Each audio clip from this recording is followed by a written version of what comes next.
आज की कहानी है जितेंद्र गोयल द्वारा लिखित दोबारा प्यार। ट्रेन की सीट पर बैठा रोहन किसी बेजान मूर्ति की तरह पड़ा था। अपने 20 घंटे के इस लंबे सफर में किसी से कोई बात नहीं की थी।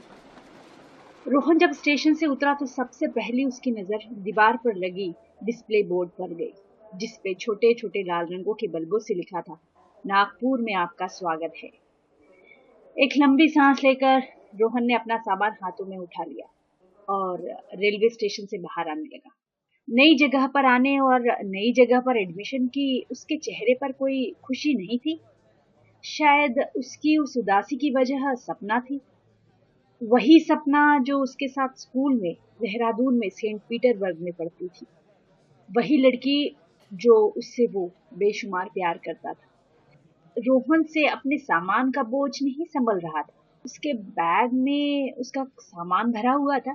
साइंटिस्ट बन के अस्थमा के इलाज के लिए एक बेहतर दवा बनाने का सपना था। इसलिए तो अपने घर से 1000 मील दूर वो नागपुर शहर आया हुआ था, देश के सबसे अच्छे फार्मास्यूटिकल रिसर्च जेबी कॉलेज में पढ़ने। उसके 2 बैग में उसके सारे कपड़े, उसकी सारी किताबें, उसके रुकने का सामान, माँ के दिए हुए लड्डू और मठरियाँ थी। इन 2 बैगों का सामान तो उठा सकता था, लेकिन वो तीसरा बैग कुछ ज्यादा ही भारी था। उसमें सपना की यादें जुड़ी थी, उसके उस नासमझ और बहुत मुलायम प्यार की यादें। रोहन वो बैग वहीं देहरादून में छोड़ के आना चाहता था, लेकिन वो उसके साथ जबरदस्ती आ गया था। जैसे तैसे वो स्टेशन से बाहर आया तो किसी से कोई पूछने की जरूरत नहीं पड़ी। एडमिशन का सीजन था तो बाहर रिक्शा वाले जोर जोर से चिल्ला रहे थे, जेबी कॉलेज 20 रुपया, जेबी कॉलेज 20 रुपया, 20 रुपया जेबी कॉलेज। यहाँ पढ़ने आए हो? असफल हो चुकी उस प्रेम कहानी के गम में डूबे रोहन ने उस रिक्शे वाले भैया की बात अनसुनी कर दी। लगता है आज बहुत तेज बारिश होने वाली है। चिंता मत करो, बस 10 मिनट में पहुंचा दूंगा। रोहन अब भी खामोश रहा। रास्ते में उसने नागपुर शहर की गलियों बाजारों पर कोई ध्यान नहीं दिया था। उसने तो इस बात पर भी ध्यान नहीं दिया कि उसका नया कॉलेज वो हॉस्टल हरे रंग में पुता था, वो हरा रंग जिससे उसको सख्त नफरत थी। फिर उसने अपने सारे बैग लेकर वो कागजी कार्रवाई पूरी करके वो सीधा अपने कमरे में चला गया। वैसे सही तो यह रहता कि सबसे पहले कपड़े वाला बैग खोलकर कपड़े निकालता और सफर की थकान उतारने के लिए नहाने चला जाता, पर बेचारा सबसे पहले वो यादों वाला बैग खोल के बैठ गया। सपना और रोहन 11वीं में साथ में पढ़ते थे। शर्मिला रोहन सबसे पहले कभी किसी से बात नहीं शुरू कर पाता, लेकिन उस दिन जब वो दोनों साथ बैठे थे तो रोहन को उससे बात करनी ही पड़ी। उसने उस दिन सपना को धीरे से सुबकते हुए रोते देखा था। रो क्यों रही हो? उसने पूछा। लड़की को उसमें कोई दिलचस्पी नहीं थी और 15 साल की उम्र में भी उसका दिल बड़ा नहीं हुआ था। उसने प्यार करने की नहीं, खेलने कूदने की, नई नई चीजें खाने की, मम्मी पापा के साथ बाहर घूमने जाने की, इस तरह की हसरतें थी। लेकिन रोने की वजह तो रोहन ने इंसानियत के नाते पूछी थी। नहीं, कुछ नहीं, सपना ने कहा। रोहन ने तब पहली बार उसकी आंखों को ध्यान से देखा। काजल की एक मोटी परत चढ़ी उन बड़ी बड़ी आंखों से निकलते हुए आंसू ऐसे लग रहे थे जैसे घने पहाड़ों के बीच में से कोई नदी निकलती। बताओ ना, उसने फिर पूछा। रोहन, मुझे लगता है कि मुझे साइंस नहीं लेनी चाहिए थी, मैं फेल हो जाऊंगी, कुछ समझ नहीं आता, वो अपने आंसू पोंछते हुए बोली। देखो, वैसे हम एक दूसरे को जानते तो नहीं है, पर फिर भी अगर तुम चाहो तो मैं तुम्हारी मदद कर सकता हूँ। स्कूल के बाद मैं तुम्हें हर रोज पढ़ा दूंगा। माँ कहती है कि किसी की मदद करने में बहुत सुकून मिलता है। उस दिन बेचारा रोहन ये नहीं जानता था कि मदद करने का जो उसने बीड़ा उठाया है ना, वो उसका सारा सुकून, उसकी सारी शांति सब छीन लेगा उससे। देहरादून में सेंट पीटरबर्ग स्कूल लीचियों के बाग से सटा हुआ था। वहां हर वक्त लीचियों की खुशबू आती रहती थी। स्कूल की छत से पहाड़ नजर आते थे। 15 साल की नाजुक उम्र, सपनों का भोलापन और मासूमियत जो रोहन ने सपना को रोज पढ़ाते हुए महसूस की थी, इन सब ने मिलकर उसके इस बचपन से भरे खूबसूरत दिल को बढ़ा कर दिया। वो एक हसीन पल जो हम सबकी जिंदगी में भी आता है, उसकी जिंदगी में भी दस्तक दे रहा था। उसको उसका पहला प्यार जो हो रहा था। खुद पढ़ते पढ़ते और सपना को पढ़ाते पढ़ाते वो न जाने कब उसके प्यार में पड़ गया, जैसा कि अक्सर नए नए प्यार में होता है। अब रोहन दिन भर क्लास में सपना को नजरें चुरा चुरा कर देखता रहता। एक दिन जब उसके क्लासमेट कबीर ने उसको पूछा, तुमको ये सपना पसंद है ना? तू हर वक्त उसको देखता रहता है। तू कहे तो मैं तेरी बात कराऊं उससे? नहीं यार, ऐसा कुछ नहीं है, रोहन ने झूठ बोल दिया। लेकिन एक दिन रोहन ने आशीष को सपना से बहुत हंस के बात करते हुए देखा, तो जल भून के ऐसा हो गया कि अगर रोटी बेल के उस पर रख भी दी जाती ना, तो एकदम करारी सीख जाती। जलने के अलावा रोहन कर भी क्या सकता था? बीते 2 सालों में सपना की तरफ से उसको ऐसा एक भी इशारा नहीं मिल पाया था कि उसको अपने प्यार का इजहार करने की हिम्मत दे सके। वो उलझन में था कि क्या करे। 12वीं भी खत्म हो गई थी। उसको जेबी कॉलेज में एडमिशन मिल गया था। उसके जोर देने पर सपना ने भी जेबी कॉलेज का फॉर्म भरा था, मगर कम नंबरों के कारण उसे एडमिशन नहीं मिल पाया था। उस दिन घर में सब बहुत खुश थे। पापा सबके लिए गुलाब जामुन भी लाए थे। रिश्तेदार, यार, दोस्त सब फोन पर बधाइयां दे रहे थे। पापा ने तो अगले हफ्ते के ट्रेन की टिकट भी बुक करा ली थी। लेकिन रोहन तो सपना के साथ रहना चाहता था। वह अभी नागपुर नहीं जाना चाहता था। बहुत घबराया हुआ उसने जल्दबाजी में इजहार इश्क का फैसला किया। देहरादून की वो एक बहुत सर्द दोपहर थी, जब दोनों एक दूसरे के सामने खड़े थे। इसके पहले कि रोहन अपने जज्बात बयान करता, वो बोली, मुझे बहुत खुशी है कि तुम्हें अपने पसंद के कॉलेज में दाखिला मिला। परंतु तुम्हें पता है, इससे भी ज्यादा खुश मैं इस बात से हूँ कि पापा ने मेरा दाखिला अमेरिका में करा दिया है। मैं जा रही हूँ, वहीं पढ़ूंगी और हमेशा वहीं रहूंगी। मैं बहुत खुश हूँ रोहन। रोहन से बिछड़ने का रत्ती भर भी दुख नहीं था उसकी आंखों में। दरअसल सपना का दिल भी आज भी वैसा ही था जैसा रोहन का 2 साल पहले हुआ करता था। उसके दिल में प्यार जैसी हरकत ने जन्म नहीं लिया था। रोहन जान गया था कि उसके इजहार का कोई फायदा नहीं है। बिना किसी से कहे अपने टूटे दिल के साथ ट्रेन में चढ़ के वह नागपुर आ गया था। कॉलेज शुरू होने में अभी 3 दिन बाकी थे। हॉस्टल के कमरे में बैठा बैठा रोहन वो प्यार को कोस रहा था। वो समझने की कोशिश कर रहा था कि उसके उन जज्बात का असली नाम क्या था। वो प्यार था, बचपना था या आकर्षण था? आखिर था क्या वो? अरे वो ही जो उसको इतना दर्द तकलीफ दे रहा था।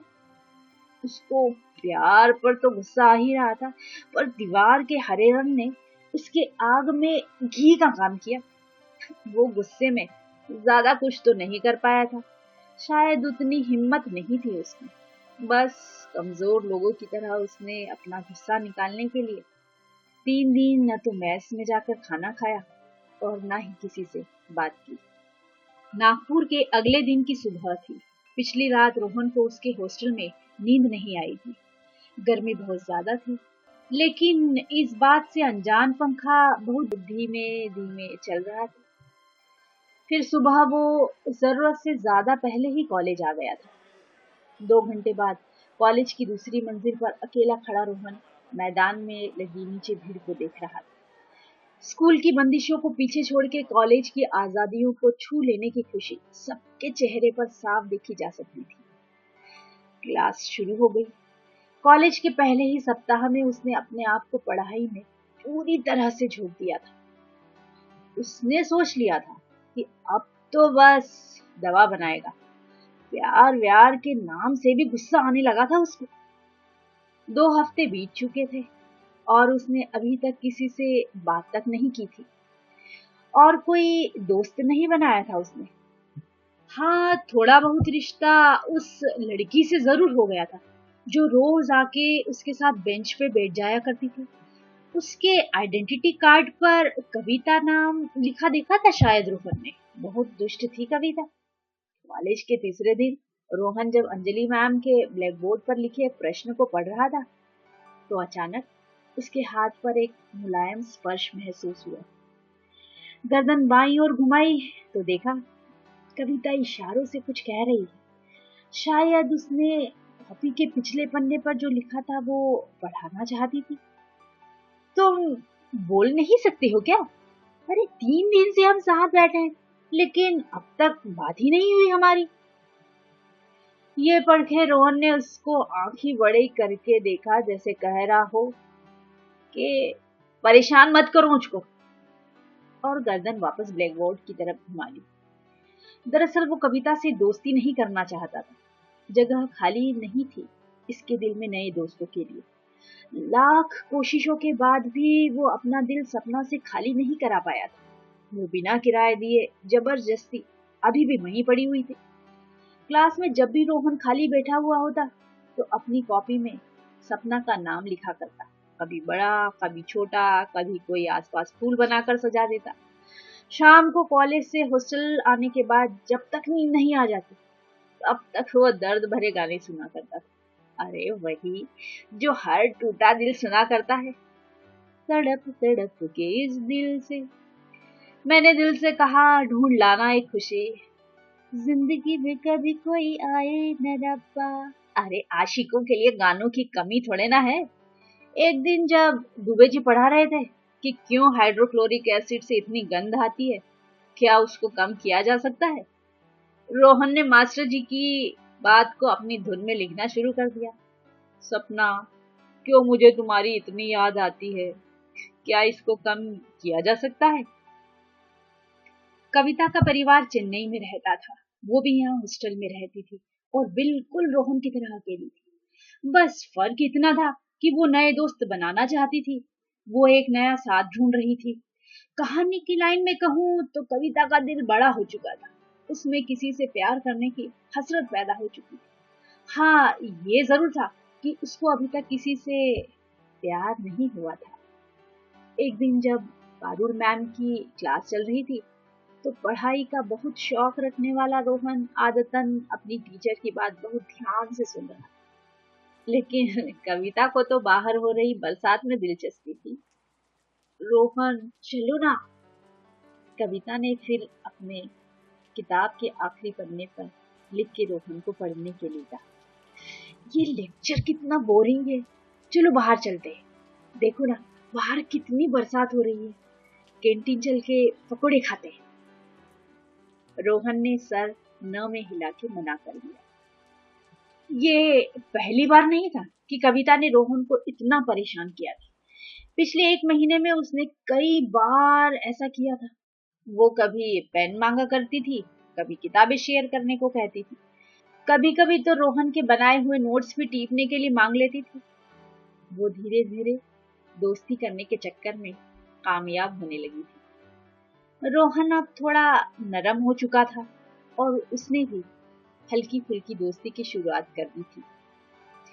बहुत चुलबुली थी कविता। हर वक्त वो खुश रहती थी। न जाने इस बेजान से लड़के ने उसने क्या देख लिया था जो उससे दोस्ती करने की जी तोड़ कोशिश कर रही।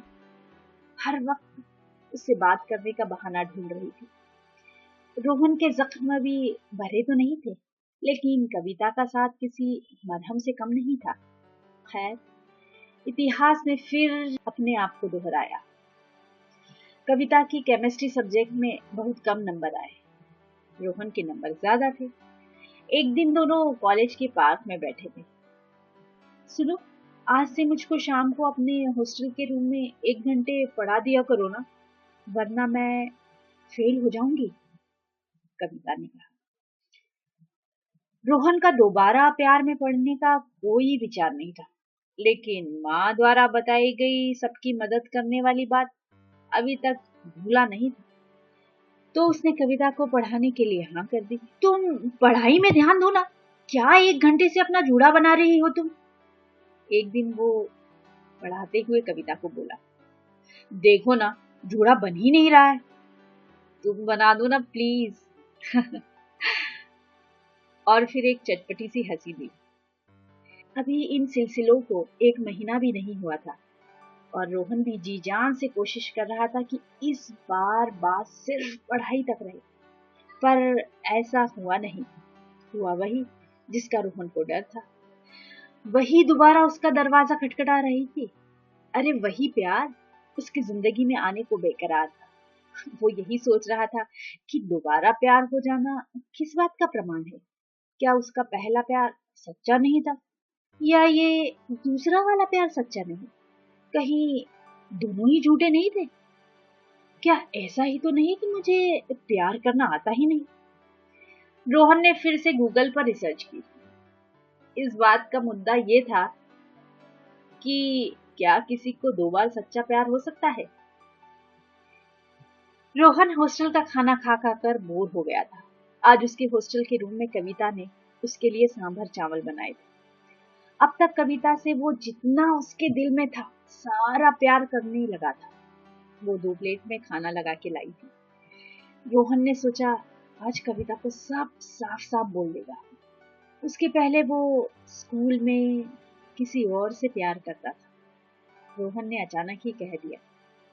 अभी रोहन ने अपनी बात शुरू ही की थी कि अपनी आदत से मजबूर कविता बीच में बोल उठी। आज इतने महीनों बाद बता रहे हो मुझे? इतना वक्त लगा तुमको मुझ पर विश्वास करने में? लेकिन मैं ये हमेशा से जानती हूँ।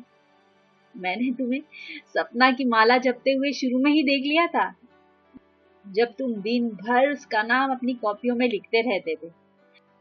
मैं तो यह भी जानती हूँ कि तुम रोज अपनी माँ से 1 घंटा फोन पर बात करते हो, और जो लड़की तुम्हें इतने दिनों पहले दूर हो चुकी है, तुम आज भी उसे इतना प्यार करते हो। तभी मैंने सोच लिया था कि तुमसे दोस्ती करने की कोशिश जरूर करूंगी, इसलिए तुम्हारे जैसे बोर के साथ रोज बैठती थी। मुझे पता था तुमसे दोस्ती करूंगी तो तुम कभी साथ नहीं छोड़ोगे, जैसे पापा ने माँ का छोड़ दिया था। वो बोली। आज पहली बार रोहन ने कविता को इतना संजीदा होते हुए देखा था। यह सब सुनकर रोहन की प्लेट से सांभर चावल का स्वाद कहीं गायब हो गया था। वो लड़की उसकी दोस्त सिर्फ इसलिए है कि उसको लगता है कि रोहन आज भी सपना से प्यार करता है। अगर वो इस कविता से यह बताएगा कि वो प्यार अब खत्म हो गया है और अब वो सपना से नहीं उससे प्यार करता है, तो वो तो कभी उसकी शक्ल भी नहीं देखेगी दोबारा।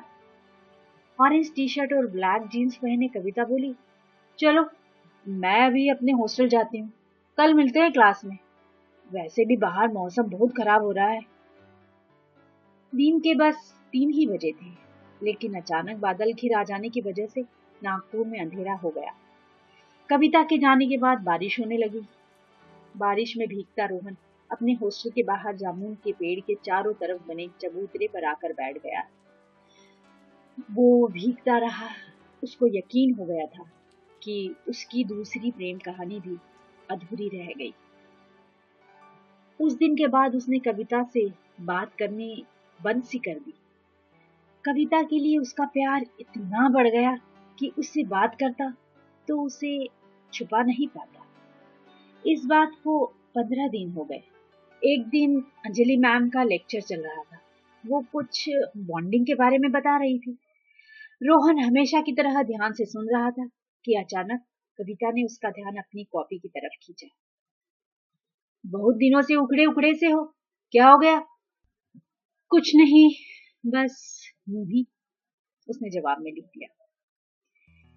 एक बात पूछूं, क्या मैं कभी सपना की जगह नहीं ले सकती? क्या वो मुझसे इतनी अच्छी थी? मैं तुम्हें बहुत प्यार करती हूँ रोहन। ये पढ़ के रोहन को जो सुकून मिला था वो बयान नहीं किया जा सकता। कविता के उन शब्दों ने रोहन की उलझन सुलझा दी थी। वो कभी इतना खुश नहीं हुआ था जितना आज हुआ था। उसने कविता की आंखों में देखा तो उसकी आंखों में बहुत सारी शर्म, थोड़ी सी उम्मीद, थोड़ा सा डर और जरूरत से ज्यादा अपनापन था। रोहन खुश हो रहा था कि कविता ने फिर उसका ध्यान खींचा एक दूसरी कॉपी में। कविता ने रोहन का नाम बहुत खूबसूरती के साथ सजा सजा कर लिखा हुआ था, जैसे वो सपना का लिखता था। उसने भी अपना जवाब कॉपी में सजा के लिख दिया, कविता। रोहन उसकी तरफ देख रहा था। वो बहुत कुछ कहना चाहता था कि दूसरी तरफ से अंजलि मैम आ गई और उन्होंने तीनों कॉपियों पर लिखी चीजें पढ़ ली। रोहन, कविता, गेट आउट। वो सॉरी कहने के मूड में था, लेकिन कविता तो बाहर जा चुकी थी। वो भी बाहर आ गया। 15 दिन से पता नहीं क्यों बात नहीं कर रहे थे मुझसे। तुम चिंता मत करो, मैं तुमसे इतना प्यार करूंगी कि तुम सपना को भूल जाओगे। चलो आइसक्रीम खाने चलते हैं। और ये जो लेक्चर सुना ना तुमने, शाम को तुम्हारे हॉस्टल आऊंगी, सब पढ़ा देना मुझको।